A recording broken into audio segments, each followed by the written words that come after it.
viewers ব'লক আপোনালোকক লৈ যাওঁ আজি এটা বেলেগ পৰিৱেশ আহি আছোঁ মই আহি পালোহি এটা শিৱ মন্দিৰ দেখিছে ন ইয়াত সকলোকে আমি আহিছোঁ এখন ছুটি ছবি শ্বুটিঙলৈ এজন হ'ল মেকআপ আৰ্টিষ্ট পংকজ দা আৰু তেওঁ মোক ধুনীয়াকৈ মেকআপ কৰি দিছে তাৰপিছত মেকআপ কৰিলোঁ মেকআপ কৰাৰ পিছত আমাৰ মুহূৰ্তৰ কাম আৰম্ভ হৈছে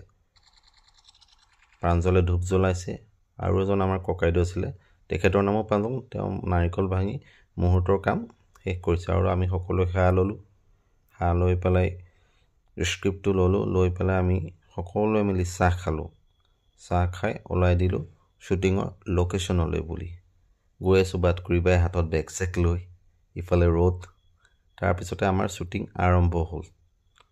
ডাইৰেক্টৰ প্ৰডিউচাৰ এক্টৰ এডিটাৰ তাৰপিছতে দাদাৰ তাৰপিছতে আপোনাৰ আৰু কি আছিলে মিউজিক বনোৱা চব মই অলৰাউণ্ড মিষ্টাৰ ৰাজকুমাৰ টাইপ অসমীয়াত সৰ্বে সৰ্বা মই মিষ্টাৰ ৰাজকুমাৰ মানে নতুন ভাৰ্জন এটা আহি আছে এয়া আমাৰ চিন চলি আছে চিনৰ শেষত আমি সকলোৱে মিলি যোনে য'ত যেনেকৈ পাৰে মুঠতে ভাত খাবলৈ লৈছোঁ কাৰণ সকলোৰে ভোক লাগিছে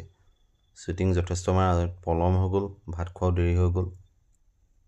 তাৰপিছত মোৰ আকৌ এটা চিন চলি আছিলে তাৰে অকণমান ল'লোঁ